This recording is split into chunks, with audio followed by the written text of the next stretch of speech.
Hey there, folks. I'm Matt Hansen, And I'm John Johnson.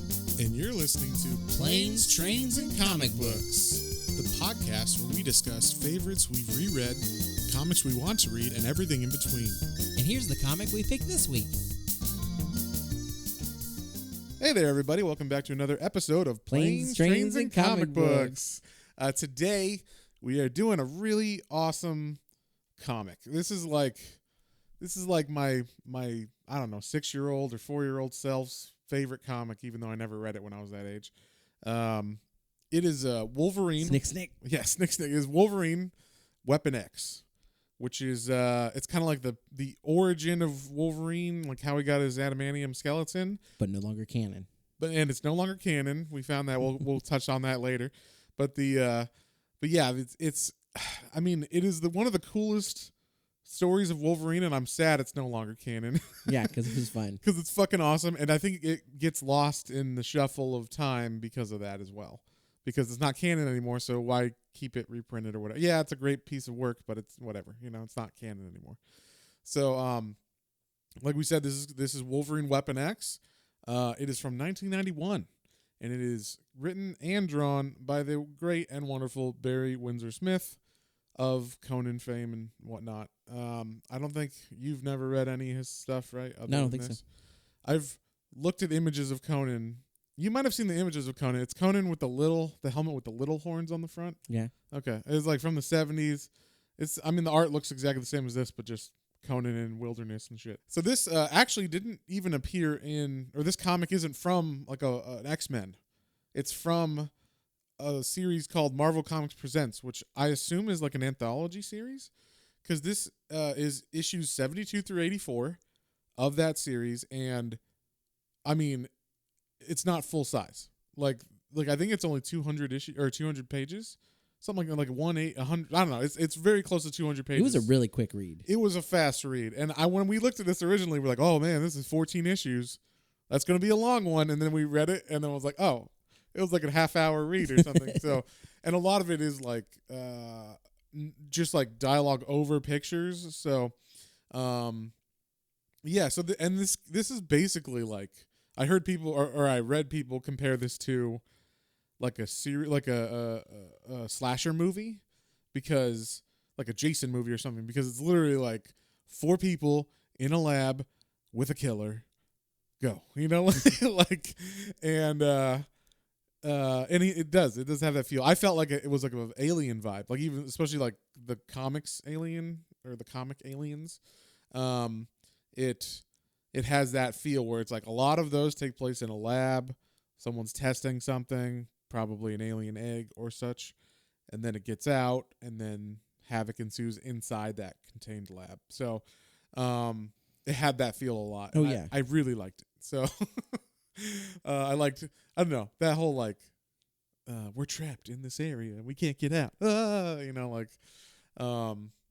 Yeah. So anyway, like we said, there's only like 4 characters in this, pretty much. There's some like side people, but for the most part, these are the only characters that talk. There's a professor. You don't know his name or anything. The professor. Just the professor.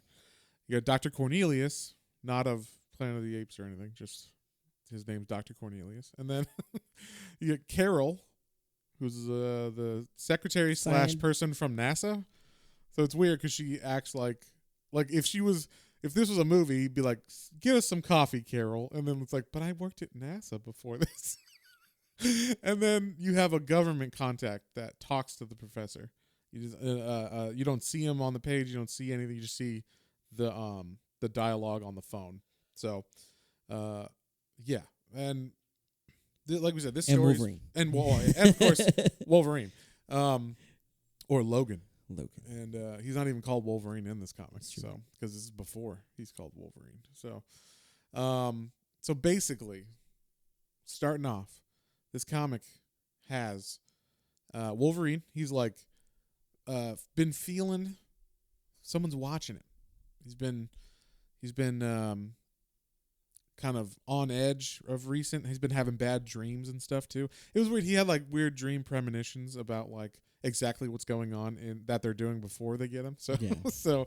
But like basically in the beginning of this comic is like images juxtaposed of Wolverine like feeling like someone's following and someone's getting him, is gonna get him, and then like he's training, he's like buying a gun and he's shooting. And It was weird to see Wolverine like at a gun range. Yeah, well, and so we'll say this now. He doesn't have his bone claws in this, which is something I thought was canon forever, but apparently in 1991 that wasn't canon. Because I remember at some point in the X-Men run, and it was like a big deal. I think when like maybe 1993 or something, Magneto rips out his adamantium, and then he's got bone claws underneath. So I guess that might have been the start of that. Yeah, and so before that, it was just, hey, he's got adamantium for some reason in his arms. So, and they worked out perfectly to be 3 sharp blades. So, but yeah, so this is before that. So he's got a gun. He's just a mutant with healing factor, basically, and that's about it. I think he's just got his healing factor. So then, and like I like hunting and tracking. Well, yeah, he definitely has his like senses, like his smell him, bub. Good, yeah, that's a good way to explain it. Yeah, so yeah, he's just a regular mutant like that, and then those images are juxtaposed with the professor, and he's like building his team, and he's like, Carol Hines, she worked for NASA or whatever, and like, oh, I'll hire her to get me coffee, and then like, and then he's such a dick to her. It's really funny how much of a dick he is to her, but and then like he looks at this other file, and it's like Dr. Cornelius, and it's like basically he's on the run from the government in the United States, because apparently he was like a Dr. Kevorkian kind of guy where he's like letting people do like assisted suicides or something like that. So he's on the run because of that. So he's like, perfect, I can use him in my team, and he won't fight back or whatever. So that's how I imagine the professor talked in my head the whole time, like almost a Dr. Venture or something, or no, the Monarch, like from Venture Brothers, like that voice. But yeah, so they go, and it shows that, like, the testing, and they're testing on rats, and they show them like injecting into the rats or whatever, and the rat dies, and then it shows a monkey being tested on, and the monkey dies, and like gets all fucked up, and it shows like an ape, and I thought the ape was Wolverine because it has like the same chops as like the hair yeah, as Wolverine, and he's floating in there, and I think he dies as well. But, so obviously human trials are next. Yeah, exactly. I mean, I'm sure Wolverine will be fine. And so what we find out, or what we don't know, is that we kind of assume that they know Wolverine is a mutant, and that's why they're picking him. But it turns out, basically, the government who's running this experiment for under Weapon X or whatever, or Experiment X, is in charge, and they're the ones who hired the professor. So the professor and Cornelius and Carol don't know that Wolverine is a mutant. Only the government does. So that's why they tell the professor, you guys should pick up this guy. Yeah, he's a good candidate. Like, here's his file. So they go to pick him up finally. It's been a year, and Wolverine's like, man, I can't believe, like, I feel like, I need to write my mom because, like, I need to tell her goodbye because I just have this premonition of things happening. Someone's going to take me or something. And then someone does take him. And I think he's all drunk and everything that night. So these 3 guys come to jump him, and they don't know what they're up against, so they like knock him out, and then instantly he's awake again and just starts like punching the fuck out of them and like beating him up, and eventually they get him down, but they have to like beat the shit out of him apparently. And then the next scene is just Wolverine's body, hairless, all shaven, and he's been shaved. Yeah, they didn't care about the ape. They didn't shave the ape, but they shaved him all the way. So maybe that was what was needed for you to survive, is if you have too much hair in the tank. It just clogs up things. Yeah. So, but yeah, so he's floating in the tank hairless, and they're making things. They're like, wow, how come he looks like that? He's supposed to be completely shaved. And it's only been like 5 minutes or something since they put him in the tank and shaved him. And they're like, we did shave him. And like, well, you did a terrible job. He looks all hairy still or whatever. So he's got like a week's worth of hair already growing back after he gets shaved. And they're like, that's weird. And then they're like, well, whatever. Commence, adamantium injections or whatever. And they're like, they start doing it. And the way that they draw him in the tank is cool. He's got like all these like ports It kind of looks like if you have a shattered bone or whatever, and they have to put those like spikes or whatever to hold all the bones in place, all the pins and stuff. Yeah, it looks like that, but all over his body. And all these tubes. Yeah, and tubes going into those pins, and so, he like they're just injecting all this, I assume, molten adamantium into his veins. And maybe that's why the monkey didn't live or whatever. It's like 2,000 degree metal injecting into your body. That's not gonna work. Yeah, that's probably not gonna work. Yeah, but because anyway. I guess he instantly heals, basically. Yeah, and so he's doing fine. They're like, wow, he's doing great. Keep it going, keep going. And like eventually they're like, like according to our readings, like he's supposed to be done already, but like his body keeps taking it. And he's like, well, keep it going, And then the professor's like, well, I'm out for the day. I'll see you later. You guys got this, right? I'm gonna go watch this from my quarters. And so like he goes to chill out in the room or whatever, like his, I don't know, private room where he's got like a TV, and he goes to like call the government guy. And like, right before that though, like Carol's like, oh my God, look at him. And like all his wounds are gone. All of his hair is back now. And all of his hair is back. So she's like, oh, you know what? I think this is one of the mutants that they keep talking about. And then the professor's all pissed off. And that's like one of the reasons why he leaves. He's like, I'm going to go to sleep or whatever. You tell me if anything happens. And then he goes to call the government, and he's like, why didn't you tell me he was a mutant? I looked like an idiot in front of Carol. She's supposed to get me coffee, goddammit, or whatever. Because that's how he is. He literally treats her like shit the whole time. Like he even like he's like, oh well, we'll get to how he treats her like shit later on. But yeah. So he's talking to the government, and the guy's like, well, it's fine. We just wanted. That's why we recommended him. He would be a good subject or whatever. Keep it going. So he's like, fine. I just don't like it. And then this is like the funniest thing, or like this is how much they care about humans and shit in this. So Wolverine wakes up, and they're watching him on the screen, and he wakes up, and they're like, oh, like the professor's like, hey, to this lab tech number 2, this is his name. Like, hey, go check it out, make sure he's okay. And then like Wolverine, like, he starts to like kind of wake up from everything, and he's like, and he's like freaking out, and then all of a sudden he looks down, and all these spikes, these blades start coming out of his hands, and he's like, and apparently he's in like extreme pain from the blades coming out of his hands. And then and also probably freaked out because he didn't have bone claws before. So this is the first time in Wolverine's history that spikes are protruding from his fucking hands. And he's like, and then like some lab tech's like, hey, are you okay? like I'm not sure. They told me to check on you. You're doing it right though, right? Yeah, and the way that Wolverine, this is like his move, and I fucking love this move because it looks so powerful the way Barry Windsors-Smith draws it. He does this like uppercut to the midsection with his claws. So he just like picks the person up.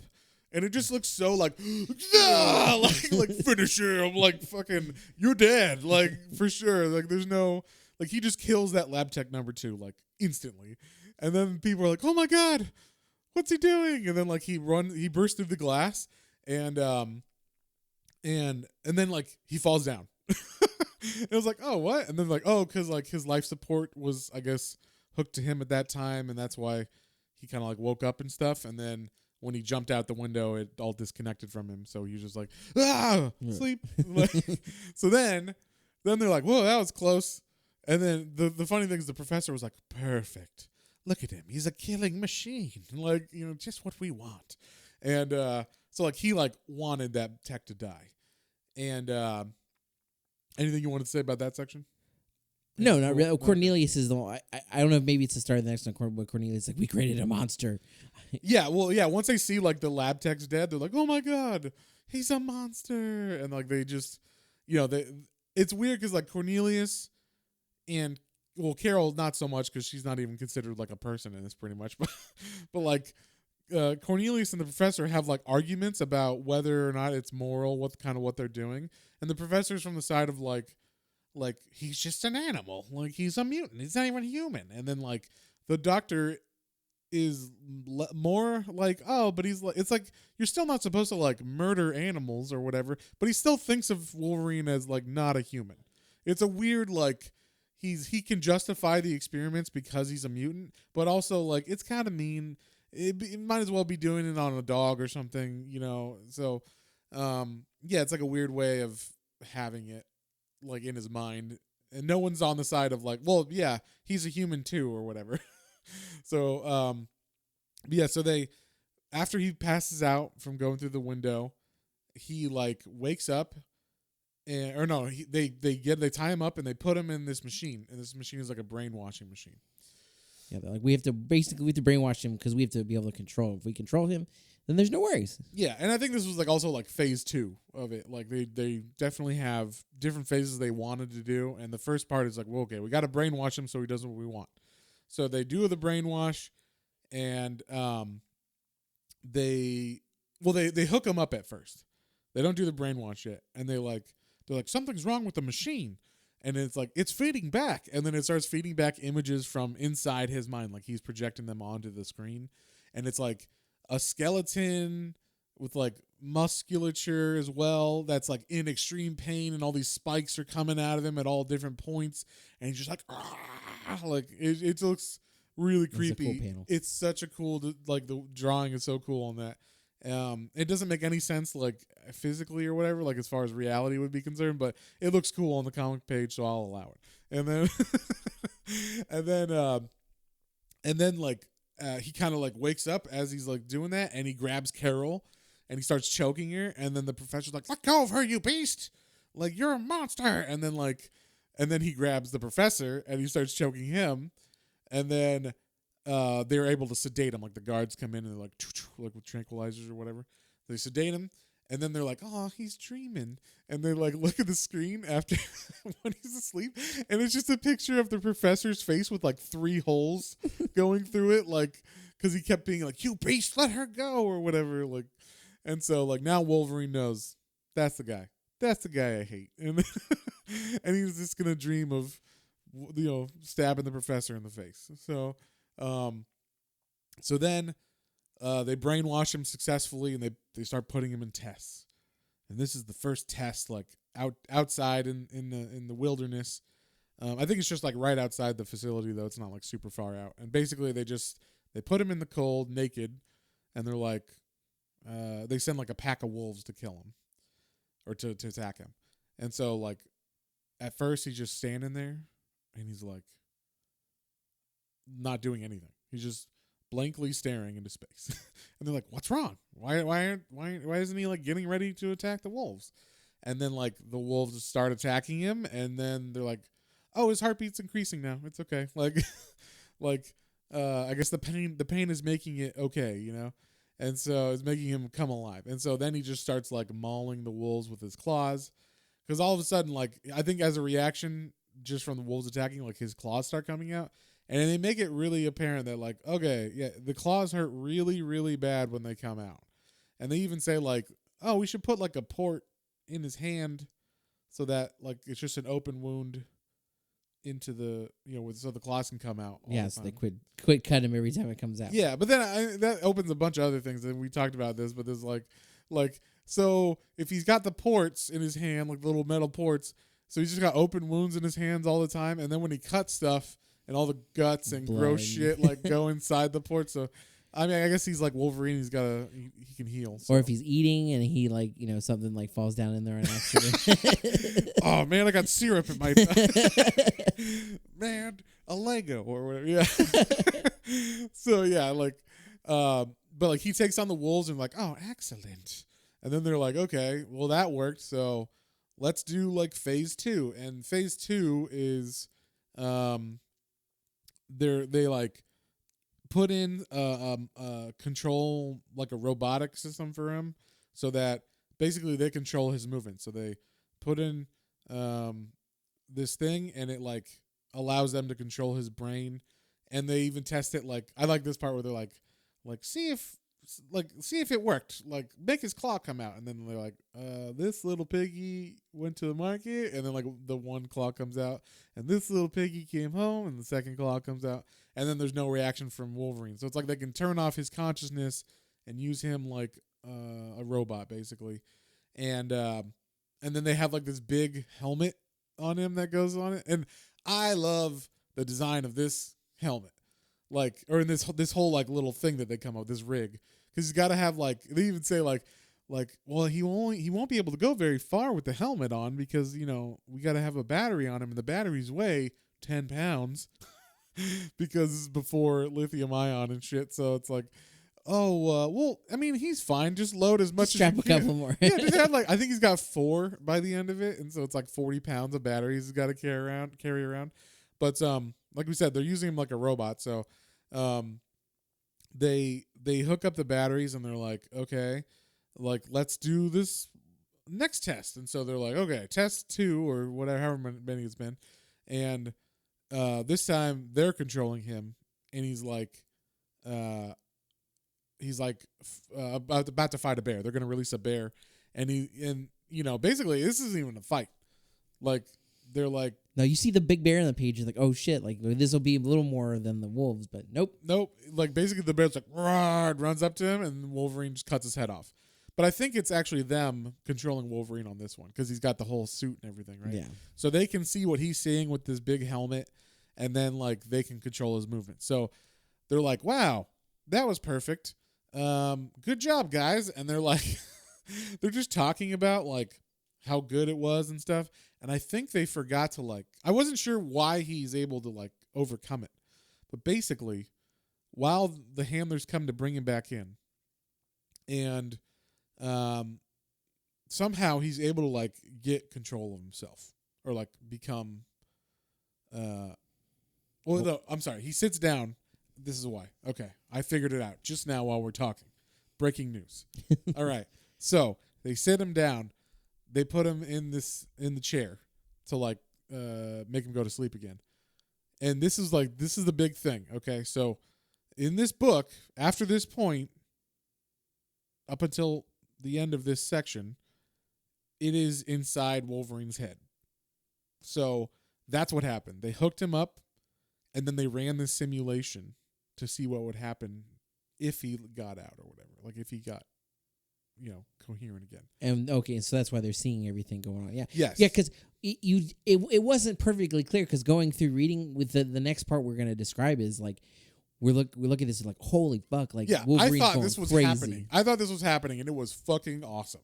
So, and we kind of spoil it because you're not supposed to know, but this makes it clear of why it happens, is because they run a simulation once they plug him in, and the simulation is Wolverine thinks he's awake, or Logan thinks he's awake, and he just is able to get out, right? And he's able, like, basically right away, he's like, he locks in. And then the professors are talking. The professor's talking to Cornelius and Carol about like, wow, that was successful. And then like, Wolverine like wakes up and stabs the handlers, and then he starts getting out and he starts attacking everybody, and he just starts killing his way through through everything. And right when it starts, the professor's like, well, I'm going back to my office again. So like before he actually kills someone, the professor goes back to his office and calls the government to assumingly be like, well, everything was great. And then he starts killing everybody, and the professor's like, oh, I agree with this. Like, because he's talking to the government guy, and the government guy's like, yeah, we're just, we're going to use them to cull all these people, kind of cut all the dead weight out of here. All the dead wood, I think he calls it. Yeah, and then, no witnesses. Yeah, he's like, we don't want witnesses to this. Obviously, it's successful. So, after this point, we'll just do this. And then he starts killing everybody, and the professor's like, wow, he's doing a great job. And then they're like, well, he's heading straight for my office. And then he's like, wait, am I Deadwood? And the government guy's like, yeah, basically, like, sorry. And then, like, hangs up or whatever. And so now the professor's like, shit. And, like, pretty much right when that happens, he bursts through the floor of the professor's office, and he like gets the professor on the ground and cuts his hand off. He cuts I think it's his right hand. Yeah, he cuts his right hand off. And the professor's like, oh my God. And then like security rushes in, cause he hasn't killed everybody. And we're talking like 40 guys rush in, and they like dogpile Wolverine. So he's like busy killing them. The professor like gets away. And then, so the professor's running, and he runs into Cornelius and Carol, who are like, wow, I can't believe we made it alive. Yeah, they're all freaked out. They're like, why is he doing this, Professor? Where's the failsafe? Yeah. There is no failsafe anymore. Yeah, and so basically, like the professor knows the government has turned on him or whatever. So basically, they're going to use Wolverine to kill everybody in the facility and then pick him up somewhere and turn him off or whatever. And so Dr. Cornelius is like, hey, we need to go somewhere where there's like a big solid door. So let's go to the adamantium reactor. We can hide in there. And so he picks up like a guard's gun on the way, and then they close the doors and like, well, hopefully he can't find us here. Well, Wolverine, his claws apparently can cut through solid steel and all that shit that's like 16 inches thick.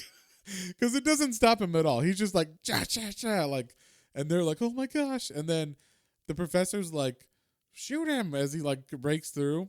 And Dr. Cornelius is like, I don't want to, like, I don't know what to do.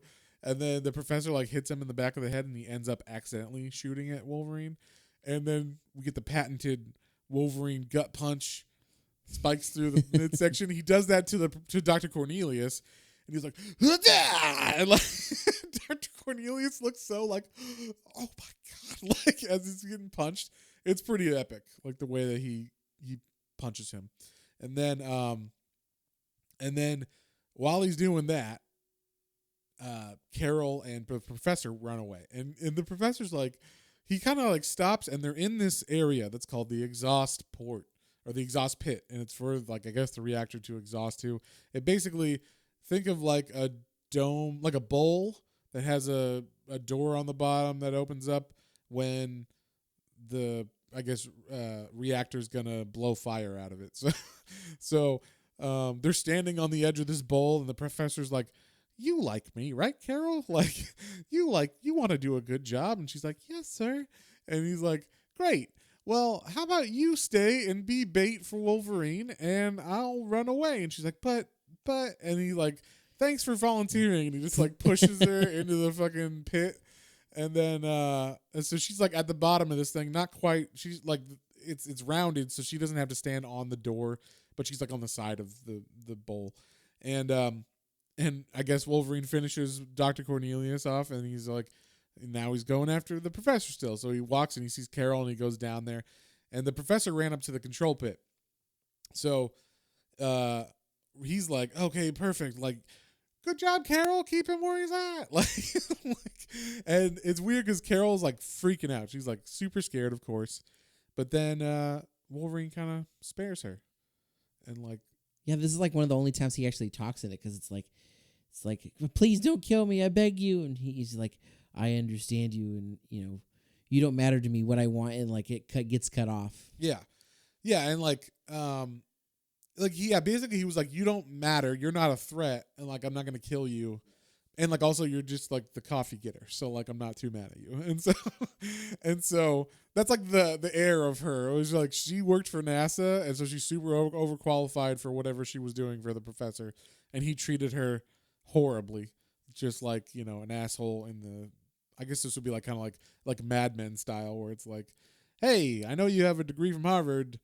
That means you can get my coffee real good. Like, so he spares her, and like, but right when he's like sparing her, the professor turns on the exhaust, and it starts blowing, radioactive fire out of it, and it starts burning Wolverine, and it's like fire set to 10,000 Kelvin or whatever, and like, so it should be dead. Yeah, no, it's going. You see, like, obviously all of his hair gets burned off again, and like you just see his like burned, like, looks like almost like getting like a crusty body. Yeah, it kind of looked like V from Vendetta when he comes back like from the ashes, and he's just like a humanoid. He's like in a figure, but he's not. He's all burned and shit. So so then then the professor's like, cool, I got him. He's all happy and shit, and he's like, then it's like, temperature 10,000 Kelvin, 6,000, 5,000, 0.2 off or whatever. Like, and the professor's like, what? I didn't turn it off. And he's like, God damn it, government! Like, because the government wants him dead. So they turn it off, and then Wolverine just kind of stands up, and he's like, that ain't gonna do it, And then he bursts through the glass, and basically he just like the professor goes to push a button to call for security, and he cuts his other hand off, which is fucking awesome. And then he does the patented punch, the patented gut punch again. Gut punches him, and then while he's got like the professor like next to his face is next to his face, he's like, now I got you or whatever. And like the professor was like, why are you doing this? And you think you're gonna get revenge? And Wolverine actually talks at this part, and he's like, you think there's something to like that can atone for like what you did to me or whatever? And it's kind of like broken up speech. It's not because he's been brainwashed. He's not 100% like able to talk. And then he like puts his fingers or his claws in front of the professor's face, and you see 3 panels. Or you see one kind of poke out at the top, and then 3 panels happen. You hear, then another panel, and another panel. So like he slowly did each claw through his face, and then he's like, "Well, that was awesome." I'm like, now that's done, and then he just passes out. Then it's like he wakes up and he's like, "Whoa, like what happened here? Like I don't understand." Like he wakes up and he doesn't remember anything, and then. So he's like, he stands up and he's like, what the heck? And he kind of like looks at all this blood and everything going on. He's like, I don't understand. Like, I'm here. I'm naked. What's going on? Yeah, what's going on? Like, why am I here? Who are these dead people? And he like as he's walking by the dead people, he kind of remembers their faces as he's murdering them. He's like, I feel like I know that guy with the face ripped off. I feel like I do. Like, I've definitely seen that face before. And so, like, he's walking, and he eventually gets out of the facility. And this is where the illusion or the simulation stops. He walks out of the facility, and he, like, cuts through the fence to escape the facility. And then all of a sudden, you start hearing the professor's voice again. And he's like, it's amazing what that simulation proved or whatever, like, and they're just talking about shit again. And you're like, wait, I'm glad that really didn't happen. Like, that was wild. Yeah. I wonder why he didn't kill Carol. Like, like weird shit like that. Like they just start talking about it. And then they're like, well, and finally we get to see what he can really do. And they're saying like, it's amazing. He's able to like switch from that simulation to like pure, instinct right away because they have waiting for him a snow leopard, like to fight, and it's like right in front of him, and they're like, look how he just switches from like the simulation to the mode. He doesn't even question why the leopard's there. He's just like ready to fight, and so they're like, this is 100% a success, hurrah! And I will say this snow leopard fight is more epic than the bear fight. Oh which yeah, I'm surprised about. I know. I was expecting it to be fast too because they've been.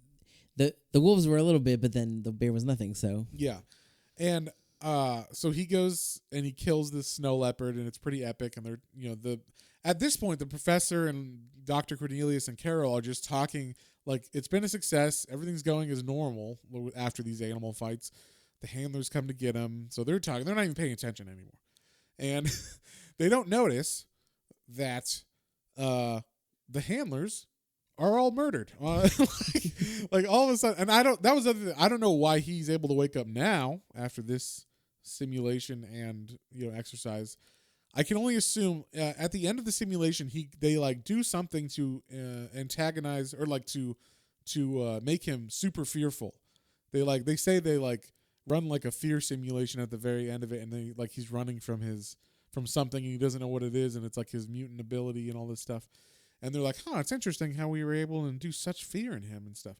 So I think what happened is like since they deviated from like what he was thinking, they put something in it like woke him up, and then I think he's awake from the moment he sees starts fighting the leopard. Like that's him actually. And then when the handlers come, he's already. That's why he's already okay. Yeah, that makes sense. That makes sense. Like, yeah, is that I think that's kind of how I was looking at when it was. My only thought was that so he got outside, and then when he started hearing the other voices, I thought that maybe that was him also being like, oh, what? Like maybe that was him realizing it right. and snapping himself out of it. Okay, yeah, that could be it too. Although I don't think he's hearing those voices. I thought maybe he was too. I think that's all in the comm room or whatever. Okay. It's not in his head. I don't know that why. I don't think they would pipe their conversations into his mind or whatever through the headset. I don't know. They he obviously wasn't even don't wearing care. the headset then either. So No, I know, but I just thought maybe he heard them somehow. I don't know. oh, okay, gotcha.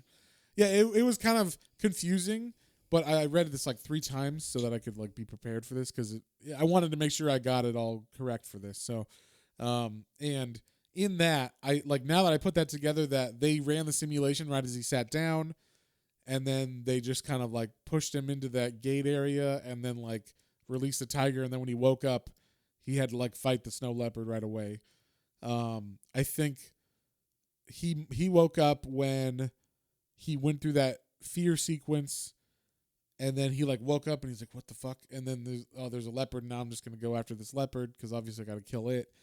And then he's awake already, like he's Logan now again. And so so like we said, the professor and Cornelius and Carol are like, wow, that's so weird. And then when Carol's even like, I don't think, or Cornelius goes like, why do you think he killed me, Carol? And Carol's like, I don't think he would have normally, but then you accidentally shot at him, and I think that just like made him, do it. And then so they're talking like, they're not even watching the screen while Wolverine's like murdering these handlers that come at him with like these pincer things to like hook him up and bring him back to the office or the facility. And so then this is great. Like the last panel is they're talking, and then all of a sudden you just see like through the door that they're talking, it says exit on it. And so he's coming in, and they're like, what the fuck? And like then it just says the end. So you're like, oh, like we got the kill stuff that he's going to murder all these people now. Yeah. Like that's the funny thing is he spares some people in his mind, but all of these people now are gonna die. They're gonna die because he knows that all of them are bad now. Not just like he's not gonna spare Carol. He doesn't have a soft spot for Dr. Cornelius until he shoots at him. Like, he wants to kill all of them now, and so that's like how the comic ends officially. And then there's like a epilogue where it just shows him like walking in the snow. And I didn't pick up on this until now, or this time I read it this last time, but it seemed like the snow wasn't just white. They had like red in it. So I think he's just covered in blood walking. It froze. So that's why it looks kind of like frosty blood. And so yeah, he's like covered in ice and snow. His claws are out and covered in ice and everything. And he's just walking in the middle of the fucking Canadian tundra or whatever, like the forest. I love his chops getting all the ice like down on it was pretty epic. And then the last shot, the last panel of the comic is a shot of I assume it was the the control sensor, like the thing that made him like a robot, pulled out, and then on the ground, and it was all bloody. And then there was like a hand that was all bloody, and then like a bunch of broken glass and shit that was all bloody. So you're like, oh, he killed everybody. So it was pretty fucking epic. I was like, this is awesome. And especially, I was a little pissed when I was like, it was all a dream. But then the second and third time I read it, I was like fine with it because it wasn't a surprise, and I could like focus on some of the other cool stuff. And then I'm like, okay, and now that's why that makes sense now. And I could put some things together that, if you're reading it the first time and only once, you're like, oh, it was all a dream? Wow, that ended fast, kind of thing. But it all makes sense if you read it like a second and a third time. So it was cool. It was a really, really good read. Anything you want to add onto any of that stuff? Just in general, the one thing that I'm not nitpicky, but the one thing about some of the older art that always gets me is the blue for black hair. And I don't know damn it, John. For some reason though, it doesn't bother me on Wolverine. I don't know why. Because it's goddamn Barry Windsors-Smith. Probably. we'll call it that. Yeah. But the art was in this. This is exactly like me thinking back on like when I started reading comics. Like my mom would just like grab me random comics, and I had Spider-Man, some X-Men, and like Superman. Yeah. And like this is like I'm reading this, I was like, oh man, this is like some of the ones I not as graphic as yeah, you didn't have this specific one, but no, I was like, oh yeah, that's cool. So it was really it felt like my childhood, but then it also like it was fucking badass. Yeah. So. Exactly. That's pretty much how I felt. Yeah, this really felt like that. And now we'll say what wasn't continuity anymore, or like why this story isn't in continuity anymore, is because in this they specifically state, like when he's getting injected the first time, they keep saying like his wrist and hand area keep taking more than the rest of his body or Yeah, whatever. it's like filling up in there. Yeah, and so I don't quite understand why this would be, but it makes 3 claws in each hand, perfectly bladed claws. So, so that was and then, like there was no bone to cover or anything. So maybe that's why. Maybe people thought that was weird. That So they made it kind of make more sense. So they made it more he sense. He had bone claws. Yeah, he always had these claws. That was like one of his mutant powers. So, but yeah, so they keep saying like those blades are pure adamantium, like solid hard adamantium. Like just they say that a couple times, to like make sure everybody knows what's going on. So, yeah. Well, on that note, what would you give it, John? This was a great one, and said the art was really cool. The story was fantastic. I liked it. I would say an 8. An 8, yeah. It's a good solid read. I'm gonna give this an 8 too. I mean, the first time I read it, I was like, yeah, it was cool. Like maybe a 7, maybe even a 6, like because it was so fast and there was like the weird, like it was all a dream. Like that's kind of like a trope that happens in movies and stuff that people hate.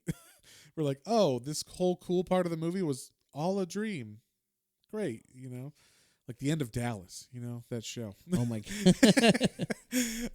But anyway, but then the second and third time I read it, it all made more sense, and because I knew it was a dream, I picked up on a lot more stuff. And so I was like, oh, you know what? This is actually like really well thought out, but it's made for like a not first time read. It's made for like, oh, you're going to you thought it was cool enough to read again. We'll check it out. And then you read it another time. We'll check this out. And so it was like some good layers. The only thing that was kind of weird with this one, I will say, is that Barry Windsors-Smith is an artist who writes. So he did a different way than I've seen of the panel structure and whatnot. And then the dialogue and other, any kind of words did not follow the normal structure of a comic. That's true. That was a little bit odd getting used to because I just had to get used to it. But once I got used to it, it was fine. But yeah, because it wasn't always like perfectly like left, right, and then left, right, and then left, right. Like sometimes you kind of had to follow it through the page. Yeah, like the dialogue bubbles or any whatever writing meandered through the panels, and then you're supposed to like look at the panels as you're going through, but you're just supposed to follow the word balloons. Bendis does that a lot, like in his Powers and Daredevil runs and stuff, but like he has a tail that goes to each one, and so like it makes sense how it goes. But this was like even some stuff didn't have tails. You could just have like square blocks on the page. Yeah. Of like the page where we're coming out of like the dream and he's realizing they're sewing. Yeah, there's just writing. Just writing on the panels, and that's a perfect example because that's what they're talking in the lab, and they're not even in the panel. Right. So you're like, what? Yeah, you're like, what is and this? And like they're not like you said, they're not like perfectly left to right, so you're kind of like all over the place on that panel. Yeah, and at first I was like, oh man, this is gonna be annoying to read. But once I got used to it, probably like by the 4th or 5th page, I was used to it. So then I was like, okay, like I get it. I'm just supposed to follow this thing and then look at the art behind it. Like it's kind of like he drew the pages first. Like I mean, that's what you do anyway. But no script, just the pages, and he had it all in his head. And then he was like, all right, let's write these words over this. Like, and I guess Wolverine said something here. Yeah. Dr. Cornelius said something here again. Yeah. Yeah, he doesn't want to cover any of his art. So just wherever there's blank space, he like puts the bubbles and you're supposed to track it through. Wolverine's supposed to be naked here, so we'll put a word bubble over it. Yeah. Oh, yeah, there was a lot of those batteries, those 10-pound batteries really blocked his 10-pound piece. You know what I'm saying? So there was a lot of moments where Wolverine had a battery in the Wolverine middle of his is legs. naked in this entire comic. Yeah. And But there's no obviously nudity or anything. Well, you see his butt. You see his perfect buttocks. Yeah. Which I think that's why Hugh Jackman was so he's like, well, I got to do it for the continuity wise. You a big fan of the Jackman butt? Jackman butt. Disney Plus just pulled all those out because they bought Fox now, and that was the one thing that I saw. There was a story everybody was saying they didn't censor Hugh Jackman's butt, so even Disney's okay with it. So yeah, well I can't wait. Well, isn't Deadpool? Do they own Deadpool? They do, but it's not on there yet. Oh, okay, yeah, because that's rated R, and there's a lot of stuff in that. So, yeah, we'll see. So we'll see, but yeah, no, it was. You're like you said, it was. They always had a way. It was everything important was covered. Yeah. So I'm gonna give it an 8 because the second and third time I read it through, I was like, oh, this is like way more layered than I thought it was gonna be, and I really like the feel of it being like an alien comic and everything. I'm sad this is not in continuity anymore because I think it would get more fanfare if it was, because it's a pretty badass story. I want a statue of the Weapon X with the helmet, Wolverine in the snow. There's a statue from Sideshow where he's got that helmet and he's all like, and he's got the batteries and everything on him. I'm like, oh, that's fucking awesome. So we'll see. But but yeah, anything else you want to add? No. All right. Well, if you guys have any comments, questions, or suggestions, you can email us at planes, trains, and comic books, all one word, at gmail.com. Don't forget to check out our Facebook, Instagram, Twitter, and YouTube for exclusive content like Matt's hardcover reviews. Yeah, and more hopefully coming up. Yeah, we might have some other things in the works. Yeah, I'm working on some stuff. But and then next week we're going to do Infinity Gauntlet.